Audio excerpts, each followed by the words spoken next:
Hi, everyone. Welcome to Call Me Crazy. I'm Erin Mastropietro, joined alongside Michael Benatar, and this is the show where we interview founders and entrepreneurs. And you know what's kind of unique? And listeners, you probably haven't heard my voice before. Maybe you have once.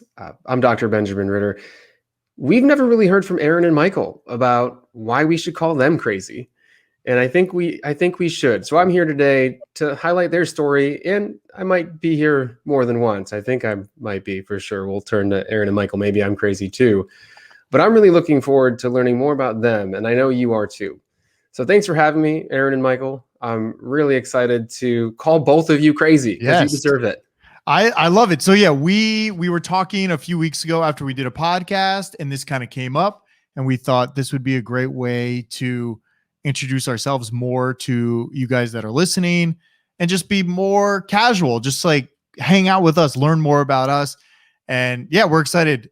Benjamin, we interviewed him a few weeks ago, and I think hopefully you heard his podcast. It was a really good one. And now we get to do it. So it's kind of your show, Benjamin. So you take it away, and we're here. So imagine, I don't know anything about either of you.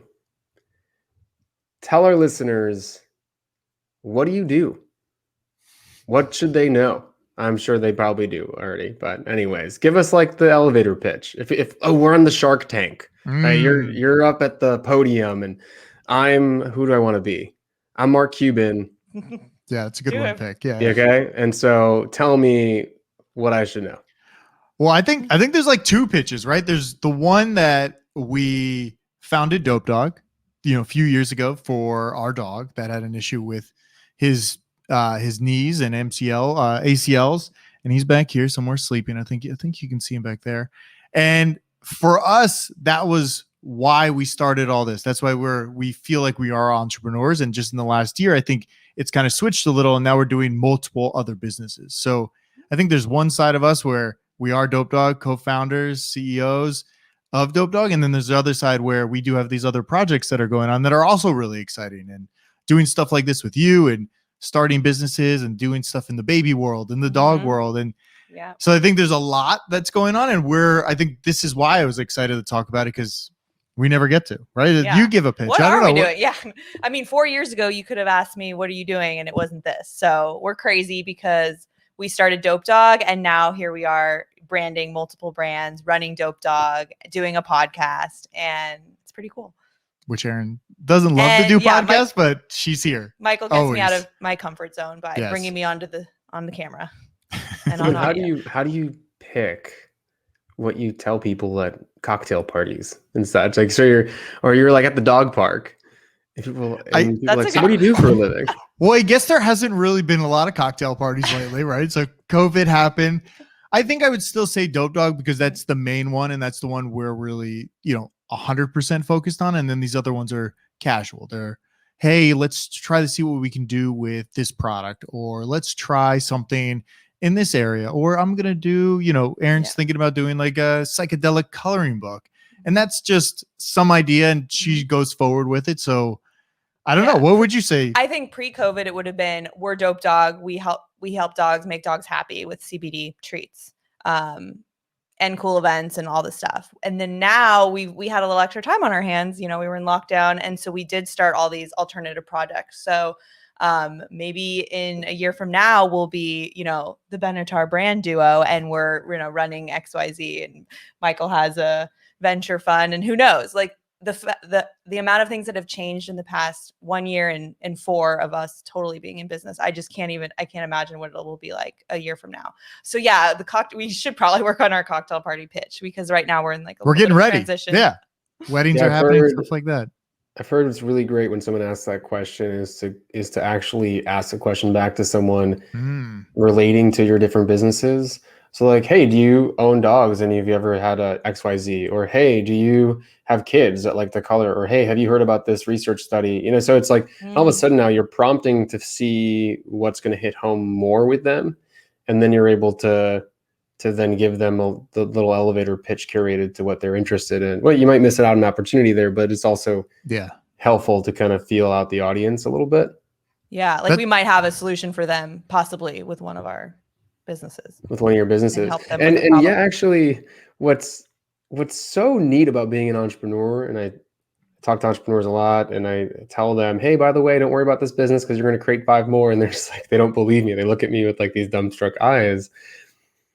What motivated you to start these other businesses? Because some people may say, wait, you're diluting what you're currently creating. Like, so what would you say back to that? Do you want to go, or Um, I can answer real quick, but Yeah, go ahead. I feel like it's similar to sports, where if you just study on one thing, if you're only playing basketball, you never get to learn, oh, what if my balance gets better doing figure skating or doing yoga or doing something like that. So I think for us to dabble in all the worlds, keep up the skills, and just know what's going on. Like, the baby market's huge, the dog market's huge, and to have an opportunity to start different things, I think that's where I see it almost like a video game where I keep getting the level up. I'm like, okay, cool. I got this part of it. Now I got to go get this achievement so I can know all this a little bit better. And it makes it easier. Like 4 years ago, if you said you had to start 5 companies this year, I'm like, no way. I can barely do one. Now I understand the system of it a little more, where it's like, plug in this, we can do all that. Right. Yeah, I guess so. Because even before Dope Dog, I had a small business. I had one product up online, and I was really passionate about it. And then we discovered Dope Dog, and we kind of went that direction. And now looking back, I was like, oh, that still like exists. And I learned so much in the past, 3 or 4 years. And then I applied all those learnings to a company that I had wanted to start before, but wasn't well versed enough to do so. And just knowing that I could do my new interests, like the psychedelic coloring book Michael mentioned. Like, I've been microdosing psilocybin, and I think there's a really big need out there. So because I saw what we did with Dope Dog, and Dope Dog, mind you, is a risk industry, so there's been a lot of barriers to bring Dope Dog to the world. I guess so is psychedelic. So yeah, here I am going into another risky business. But like, for example, my other company is totally legal, and being able to take all we've learned with Dope Dog and sell a product that has no issues is like, it looks easy now after what we've gone through building Dope Dog. Are all these different businesses attached to, because sometimes they say like passion makes product in a way, but I've realized that when I make a product, I just get better at making products. So I don't always need that major motivation. This is going to be a life-changing business. It's more so I see an opportunity, a white space, and I'm going to fill it because it's something I care about. Where do your ideas come from? Are you just like, are you in the shower? Are you walking the pups? Are you microdosing and be like, I wish I could color right now? And Michael's getting angry because, Erin, you just color on the walls all day, and you're just like, we need to get you a book. Well, Michael's the idea man. I think mine come from passions and interests in other people. I get inspired. The coloring book, I honestly think that was probably Michael's idea, and then I kind of expanded on it, and I have other ideas for that business, more of like community-based stuff and like education. But yeah, Michael's like literally full of ideas, like daily, like every hour ideas are coming out of him. So tell me how you think of them, because I always think I'm always struggling more for ideas. I guess like for me, leprechauns under the kitchen cabinets, and he's they're just feeding me ideas. I guess it's more about the process of creating stuff. Like, I like that. Like, I like making things. So if it involves, all right, let's start, this psychedelic coloring book, or do this, I like the starting process. I like doing that. So it's even, I went to film school, I made all these things, and I'm still doing a lot of editing and video, but it's now more like the process of creating I enjoy. Like, it's fun. Like, I get to see the finished product at some point. And I think that's why having a product to sell, it's like, it's a very short timeline in between, like the whatever, like the instant gratification. When I was doing photography, it's like, take a photo, you edit it, and you have instant gratification. Like, I did this today, like I can get this all in one day. And I guess it's almost like, you just feel motivation around it. And I think that's why I like doing all this stuff. And Dope Dog was made out of more of a necessity than a drive to a passion for it. It was like, I just want to do this. And then the other things are more fun. It's like the coloring books, stuff like that, like podcasting. Like this, to me, I enjoy podcasting. A lot of people don't like podcasting, and they try to start one, then like a year later it's no longer there. And look, a lot of Michael's mine been doing another podcast for or he hit 10 years this year. Yeah. 10 years he does this podcast every week with his friend. I mean, you are dedicated. So if you like something, you'll stick with it. Yeah. But I think it's fun too. And I think sometimes if you go at it like, I just want to make money, it might not be as fun. And sometimes like, sure, if you're trying to make a living and doing it, probably, not the best route to go podcasting, but it can be done. When do you choose an idea? Like, when does the idea turn into more than an idea into a business? What's the vetting process? When I approve it. I don't know. What do you think? I think a lot of the stuff lately has just kind of fallen into place where an opportunity is there and we see it and we're like, well, we probably should, because it's not just us. We've partnered with other people that are starting businesses, or they need help with this. So we're like, okay, we'll do that. So I guess right now we haven't started something officially just us again. I think it's nice to partner with other people because they have other ideas, other processes. Mm-hmm. So I don't think there's a approval I guess like with the. No, you experiment and then you can tell like, is this going to work? Or maybe you tweak it a little bit. Mm-hmm. And then you I guess we kind of just know. I don't know. What are some ideas that didn't make it off the table? Well, the original name of Dope Dog, I think that was just going to be called Mr. James Treats. That was going to just after James. Mostly things aren't like ever off the table. I think it's just more about the time we have and like what do we want to do. Like the coloring book, I decided I didn't want to do it because I've never done mushrooms. I've never done any of that. So for me, it was like, well, it was a fun idea. I came up with like a concept, take it wherever you want to go with it. So for me, I just kind of like left, but I'm more interested in, well, can I start a venture capital fund with other people? I'm like, Erin's not into that. So I'm going to go do that. So it's kind of go our separate ways. And I think that's more how we work. And I mean, we live together, we work together. We're here all day. So she only hears me talk all the time. So we're here all day. Yeah. Working and living together.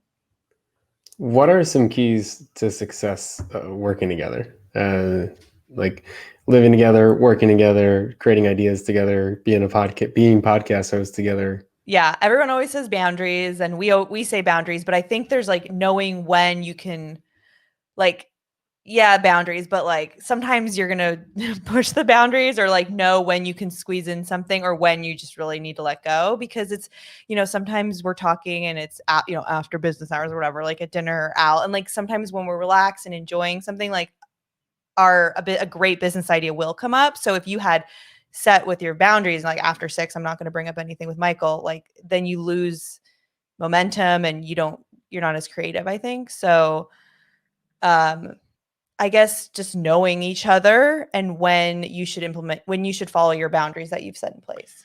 But I would say if somebody's starting a business, I don't know if the best choice is to go in with your significant other or your sister or your brother or your cousin. Because we didn't think it through. We just did it. We did not think. But I think like, for instance, it's much harder to fire your cousin or let go of your like Erin's sister is working for us. And she's great. But Shannon, you're not if she was ever bad, it's harder to say, hey, what's going on? Or, hey, can I let you go? Mm-hmm. Like I can't fire Erin, but I think it's hard to fire your family. And I think that skews your interest on the business. A lot of times she's like, oh, whatever. It's cousin Judy, like whatever. She's fine. Like she'll be good at it.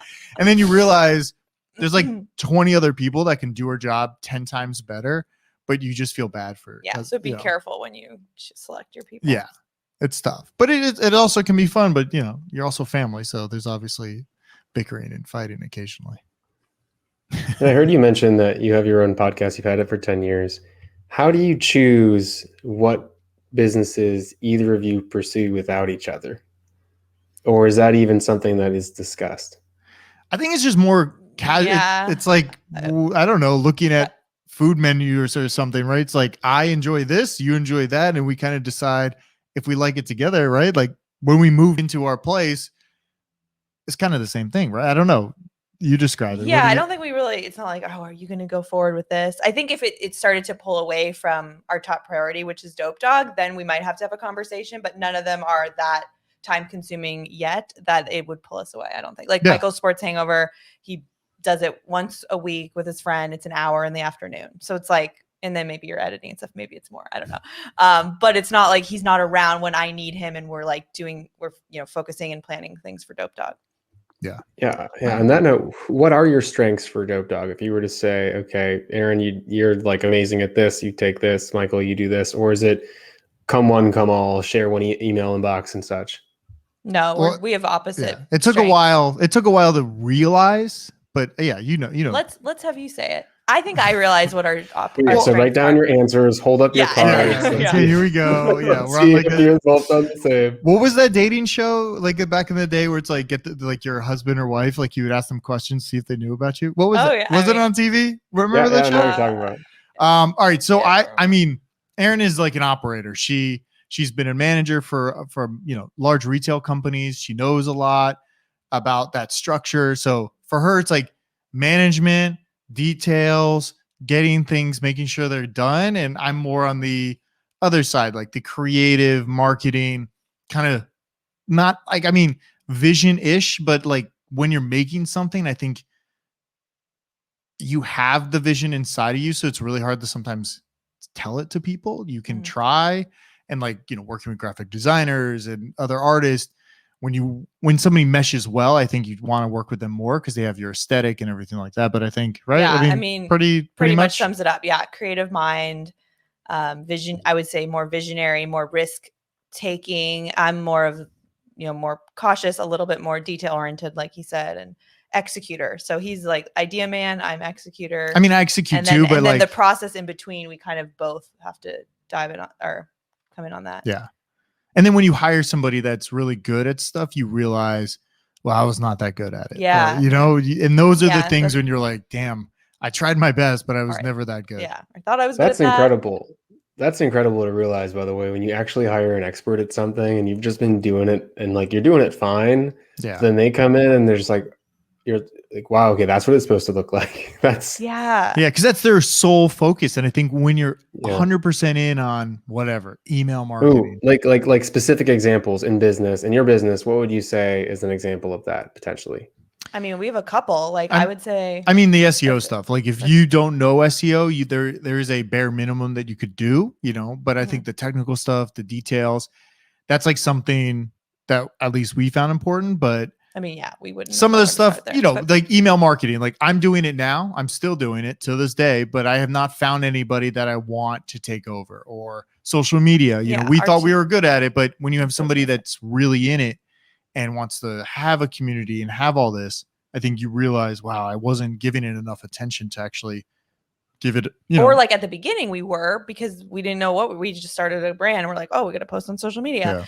But like as time takes on, you have to focus on other things. So yeah, our social media manager and our community manager like do everything times 10x what we would have done.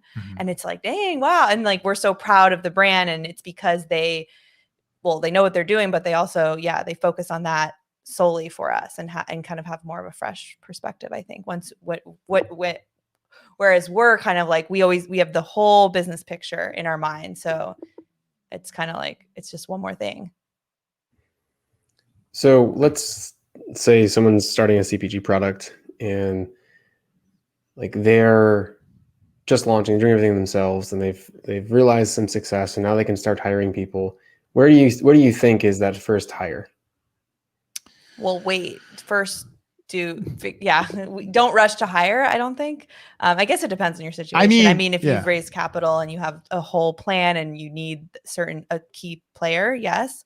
But with us. I mean, if you're starting in your product, your first hire needs to be you having conversations with your potential customers, so you can kind of see if there's a need there and figure that out first before you bring someone on if you're not quite sure. I think. But I would just say if you're starting in your garage, like, or in your house or living room, whatever, you should do most of it until you can't do it anymore, because there's no point to hire somebody at least full time if you don't know even the system. You have to like figure it out a little bit. Because even like the guy that started Native Deodorant, he did it all himself for, I think, a few months at least before he started raising money and hiring people. But you can do it. It will be annoying because you have to be customer service. You have to be shipper. You have to be, website designer. You have to do it all. But then once you understand it, you be okay, I no longer want to ship. And I think that's what we've learned throughout the process is what we don't like to do or what we don't get excited about. How can we offload this to somebody that cares more about it? Like operations. Like we don't like doing inventory management, but guess what? There's somebody out there that has passion for inventory management, and then will talk to us and be like, oh, this is what you guys are doing. Great. You need a little more of this. And that was perfect. That's all we needed. Because if we had to do it ourselves. But at first you have to do it to figure out what it is that you're going to need to offload first or second or third. Excitement. Yeah, I just reflect back on my downstairs neighbor, my last apartment I lived at, also had a company, and he would actually package and ship from his apartment. Yeah. And it'd be hours and hours per day. And, some days were busier than others. And I just kept thinking to myself, it couldn't be that expensive to hire someone part-time to come pack. Like, what could he be doing as the owner of the company to market and to sell more during those times, potentially, if that was an option for him, right? If he was even had any sort of liquidity or income that he could use. And so that's what I think as an entrepreneur, where can you delegate? But I mean, myself too, I'm a solopreneur. Like I've done everything myself. I've shipped, I packed when I had a supplement, all that stuff. But I see what takes you the most time, what causes you the most stress, what can cost us the least amount of money, to then where can you put that energy and opportunity? Where you guys are starting other businesses and creating, a variety of other things for your life. You wouldn't be able to do that if all you did all day was, ship and pack. work, ship and pack. Yeah. What is a day in the life for both of you like? It's kind of boring, I think. I mean, you go. We get up really early. We have our little morning routines privately to kind of start the day on the right foot. Can you share? Can you share those? Are they? Yeah, I'd love to know what they are. Yeah. So my routine right now is 3 things. I bulletproof coffee. I've been doing that over a year. So my coffee with a little bit of MCT oil and butter, if people care, but it really starts me off with the right, with good energy and not like too much caffeine. And then I do a quick gratitude journal, and I read. Sometimes I don't want to stop reading in the morning, but I try to just read for like 30, 40 minutes. I'm reading Hard Thing About Hard Things right now. So I try to read like an inspiring business book, something that I'm going to be learning from that I can apply in my day, or just, expire. I rarely read fiction.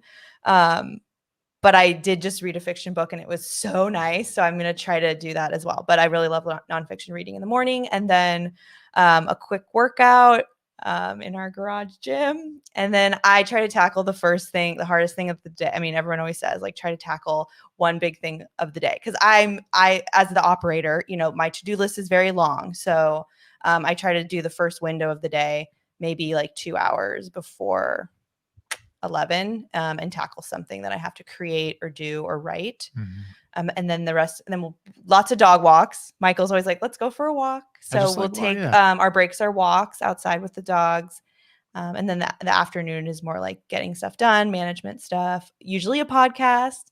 Right now it's two or three. So we're having our like podcast break. So yeah, that's kind of, I went way beyond my morning routine. No, that was good. That was my day in the life. I want to rewind to the eat the frog, to the hardest thing on your list. What was the hardest thing on your list today? Today was I did a draft for our community manager because she started a couple months ago and she's amazing, but we really needed to hone in on the roles, kind of like the new initiatives. We're trying to roll out an ambassador program, and I wasn't clear on what I wanted from her. So I remapped out, the goals for that position and what we got our shit together and what we need to do moving forward. So I'm going to share that with her later, but I was able to get that down finally. Very cool. I feel like I'm living a little bit of Erin's life right now, and I feel like I need to go for a walk. I'll be right back. Yeah, just go for a nice walk. We were also putting out fires this morning, but that's a separate story. I had to stay focused on my one thing. Hopefully not real fires, like no, business fires. Well, yeah, business fires, but we'll see. Yeah, it's. I mean, we can talk about it. It's not like it's just we were shut down by our credit card processor because of some risk issue that we had no idea about. So these are just random things that we haven't been able to process credit cards for the last 3 days on our website. So we've technically just been shut down for the last 3 days, and we're frantically trying to figure it out. So very stressful time. This is like our break, and then after this, we're going to go try to figure it all out and get all the information on. But that's one of the the things about being a CBD company, you know, the banking and all that. So Yeah, it's not easy. Don't do CBD if you have to. The joys of being in business. I'm Yeah. curious how that goes. Maybe we'll have to come back to that. And Well, see what hopefully- the solution yeah, was. if we talk to you next and we're still shut down, Yeah, you could say it's goodbye. Yeah, it's not good. Yeah. You'll be We selling a should- lot of psychedelic coloring books. Yes. Yeah. Yes. Yeah. Something legal. Oh man. what's- no, yeah. So non-psychedelic coloring books. Well, I guess Generally, if they're I think not, they're just called as Psychedelic coloring. themed coloring. yeah, as books, long as you're right? not Yeah. selling the actual drugs, you're fine. Right. I mean, that would be a good sell. Yeah, you Anyways, could like okay. put it in there too. Some My chocolate bars. my morning routine used to be kind of similar to that. I slowly stopped doing a lot in the morning. I just wake up now. I kind of stopped drinking coffee because I was having like some gut issues. So I just decided. Poor Michael. I just decided now it's just, room temperature water. And I sit down for like 5 minutes, drink that, play with my phone. Then I go to the gym. And that's kind of my morning, like 6 o'clock sitting there and then just go work out and go back in. Now I got a sauna. So I sit in the sauna for like 45 minutes after and just get a real good sweat on. So it's like an hour and a half that I'm finally done with working out. Okay, then you come back. You're done working out.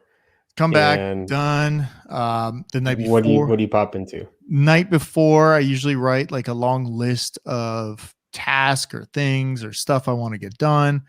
So it's always kind of different. Like some days it's, hey, let's edit 3 video blogs for YouTube, or let's edit this podcast, or let's make some email campaigns this week, or chat to somebody, or try to get new design on the website. So it's kind of all random, which is fine, but it is definitely different every day. So that's where it's, I guess, a little different from Erin, but it's a lot of thinking. So I just try to get done all the creative stuff in the morning. And then the afternoon is like, just casual. Like, okay, I can put this here, put that, just, your brain just starts to hurt at the end of the day. So are all you entrepreneurial listeners, are you excited to start your business? Does it sound exciting? Yeah. Okay. Tell me and all our listeners some of the best things, some big success stories, or just something that like gets you really excited when you think about running your business. Okay, mind you, this is a Monday, so we had a fire. It's been a maybe we're yeah, not yeah. the most positive. This is a good point, because honestly, running a business isn't that luxurious. Like one of the best things about the fact that I run my own business is I can go for walks. Like, that's something that a lot of people don't have. So maybe it is the little things, but what is it that you enjoy most about doing what you do? I mean, definitely the freedom. I think we're able to go, Erin went on a mini retreat last week just to kind of clear her head, and we were stressed out about the business. So I think that's Monday, and I was like, this is great. I can do this on a Monday. I'm out. Yeah. So I think definitely the I ended freedom. up working there, which was less stressful than working here. But it's the mindset, right? It's like going into this do that. as the mindset of, I want to be, not home and working. I think that's also something with COVID, but I think overall, I think it's more freedom and just what we want to do when we want to do it, and we can travel, we can do whatever. So we kind of guide our own ship, but that's also the stressful part, because our ship is down right now and we got to get it back up, and we got to figure it out. Yeah, it's like Mom's like, well, who handles that? I'm like, I do. It's you. There's no one to call. It's you. There's no tech team. It's like, oh yeah, we're working. When did you start? So I know there's some fires going on. You can't ignore them. You're not going to go on vacation right now because there's some fires going on, which you have to be flexible as an entrepreneur to say, I'm needed right now so that later I can go just relax. Mm-hmm. When was that pivotal moment where you were like, and maybe there wasn't one moment, it was the whole time, where you both looked at each other and you said, hey, we could go on a retreat right now if we wanted to. We can actually take some time off and not have to be working. I feel like kind of recently you've been pushing that more and really trying to switch it up. I think also because we've been in quarantine for a long time. Michael's like, let's switch it up today. But I guess always we had that. But I don't know if we really highlighted it as much. Sometimes it's hard because you don't think you deserve it as much. So when you're in it and it's like Monday through Friday, it's like, I got to be at my desk. And I've been trying to realize, like, I don't have to sit at my desk. Like, I just try to go sit outside with my laptop or sit in the front, whatever I need to do to make it feel not as, because there is no structure. There's no boundary. You set your own structure and boundaries. And that's really, really hard. And, even people working 9 to 5 at home right now and being on their computer, I think at least you have some sort of structure. It's 9 to 5. You get to clock out at some point. For us, it's, this is down. It's 9 o'clock at night. Like, who's going to fix it? Do you go to sleep or do you fix it? And I guess you got to end up fixing it. So it's tough. It's tough, right? Yeah, I think, being flexible is a perk. Yes. Flexibility. If I had any advice for my old self when I became an entrepreneur, it was whatever computer you buy, make sure it's the perfect size and weight to take anywhere you want with you. Yeah. And like my webcam too, and my microphone, like I would have bought a nice little portable case, made it all really light, maybe a second screen. And I probably will still do this, but the next time I make a purchase like that, I want to feel like I have the freedom to work anywhere at any time. Mm-hmm. And right now, because of my current setup, it's just not comfortable to do that. Yeah, I feel you. I've got my laptop is small, little screen. And then at home, I've got my 2 monitors and I'm like, love it. So it's like, I do like to schedule like 1 day a week at least where I can go out, work at a coffee shop or whatever. Mm-hmm. And but sometimes I'm like, well, I can't do this task there comfortably. I can't do this task. So yeah, having a good setup to, hit the road is ideal. I agree. Okay. Broader vision now, outside of the day-to-day. Yeah. Do you have a long-term strategic vision that you're both working towards? And if so, what is that? I mean, we can share it. It's kind of, we've always wanted to, at some point, at least sell Dope Dog or merge with another company or partial ownership to somebody else that we can still operate, but they kind of take it over. And I think with any company, it's hard to continue growth without capital. And if you don't have a ton of cash flow coming in, you need somebody that has enough that can continue that growth. And I think that's where we see it, at least in, maybe 24 months or something. But, that's what we're working towards. It might not happen and we might go a different way and be like, well, we're really, cash flow positive. We don't need to do this. Mm-hmm. But I think to be a bigger player in the game, you might need that to happen at some point. And it's not, you don't have to give up 99% control. We could give up 30% or whatever it is. So then that company could take over and kind of handle the cash flow. And I think that's the most stressful part about being an entrepreneur. Like, no matter what your company's doing, if you're selling a product and you're, whatever, let's just say you're hypothetically selling $10 million a year, how much is that of profit? And a lot of companies are not that profitable. Like $10 million, maybe they walked home with $100,000 profit. Did you pay yourself? Did you not pay yourself? And I think that's the struggle. And I think everybody sees that as like a golden ticket. I don't think it is. I think it's a lot of hard work.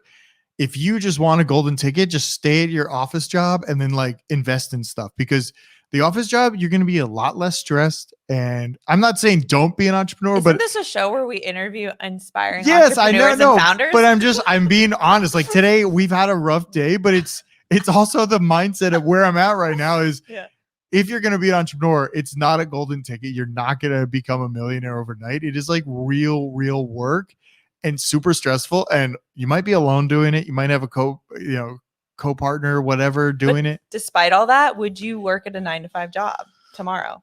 No, I don't. Even if you had no other choice, like, would you even do No, that? I don't think so. But I think it's also hard to go back to a 9-to-5 after you've gone through it long enough, where if you had to be at a 9-to-5, you're like, what am I doing? Like, I'm playing on my computer. You always see those like, little memes of like, oh, well, I got into work. I went on Facebook for 2 hours. I did this for another hour, played Sudoku or whatever. Like, I think 9-to-5 jobs are tough sometimes. And I think that's why people might prefer working at home, because they get that freedom that entrepreneurs kind of get, because you get to go to whatever. I'm going to go on a walk and I'll just leave my team or Slack like active, so it looks like I'm working. Yeah. So, but you can't do that as an entrepreneur. I can't just be like, Erin, I'm working, but I'm really not home. So I don't know. It's tough. There's freedom and there's not as much freedom. But going back to the future of Dope Dog, I think 2 years ago or a year and a half ago, we were like, this is what we're doing. Like, if someone asked us to sell the company or to buy it, we'd be like, no. And that, I think, is a really beginner's mindset, which is fine. But now we know, okay, if we want Dope Dog to be like the number one CBD option for dogs, like, we might need a larger partner that can take us to that next level, because we only know what we know. And it's not even just capital. Like, even if we've we're pretty I mean, we're like almost like basically profitable. And so I think the way that we've grown so organically set us up for like possibly being a good, addition to maybe a larger brand that can help us get, reach more dogs. And so now we're actually talking about it. And even my friends and family are like, why would you sell Dope Dog? That's your thing. And I'm like, that's true. And like, we don't want to leave. We want to be a part of it. But for it to succeed even beyond our wildest dreams, I think does come with a plan, whether that's like an exit strategy or merger or something. I think you have to think a little bit bigger versus like, this is my baby. We're going to do it forever. Yeah. So I think there will be, an event like that in the future, which will be really exciting and crazy. And then obviously it'll free up more time for us to do, more experiments or, I don't think other passions and hobbies. I don't think I've ever heard of a company that did not scale, like within your industry or within related industries, that scaled without outside investment. It was especially to get the distribution and, to be able to do what you want to do. At least from my perspective, the majority of the time I do hear of outside investment or, a buyout and stuff like that, or a partial ownership play. I don't want to overskip though what Michael said about the struggles of being an entrepreneur, because if you are skilled and have a good job and are making good money, you probably would make more money just investing and saving and continuing to go up the corporate ladder. Now, will you enjoy your work as much? I think that's a different story, which I think is why we all become entrepreneurs, is we think that they were not creating the impact we want to in the world or through our work, which is what both of you are doing. So if there is that, if your vision does come true and there is this outside investment, maybe you take a little bit of responsibility off of both your shoulders. Do you have an idea of what's next? I don't really think so. I mean, unless you do, I don't. I just for Dope Dog or for us? No, for both of you. Yeah, both of you. I want to finish the project I started before Dope Dog. I really want to be a part of changing our food system. I think the future of farming is indoors, and I'm really, really passionate about that. So I'm going to somehow, I'm no farmer, I'm no scientist, but I'm going to be involved in that movement somehow, which was like one of my original side hustles. So I think kind of getting back into that community is one of my goals when I have more time. To put more focus on that. So that's one thing I'm excited about. And then obviously, and then we keep bringing up the psychedelic workbook, but I do think that movement's really exciting for me. And I think being involved, I know it's another high risk industry, but I think it's going to help so many people with anxiety and depression. And I think people are afraid of, some people are afraid of taking mushrooms like Michael, but learning what it would look like in a super small dose and some kind of a natural solution, again, similar to the CBD for dogs, is a natural way we can all be better mentally, physically, and just be better people by using what comes from the environment. So those are my two interests right now. Michael, what do we think? Anything to add? I guess for me, I feel like I haven't gotten there yet. Like there's things I want to do, but I don't know where I'll be in 2 years. So Erin does want to do that. She's talked about it for a while. I think for me, it's more, well, let's see what happens. And I think there's other interests I have. I have a lot of interests, but I don't want to like lose focus on what's happening now, because I think if I get too excited about something, it's like, well, Dope Dogs, blah, blah, blah, maybe that. And I want to make sure that we achieve some sort of goal that we set for Dope Dog, and we just took on investment. So I think there's still more time with Dope Dog, and I'm not going anywhere, but I think there's still. I'm not going anywhere either. Babe. No. Worry. I just think there needs to be more. Like I tried to like get excited and fired up and like, we got to do this. Like I know we can.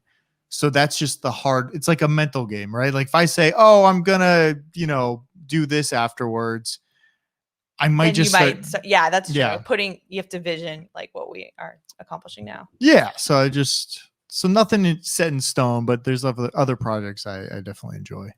How powerful, by the way, that both of you have such different opinions and visions and motivations, which I think is so great to hear. Because I think a lot of people that are thinking about starting a company or have started a company think that they're wrong. Like, oh, I shouldn't want to do this later, or I shouldn't, or oh, I should know what I want to do later.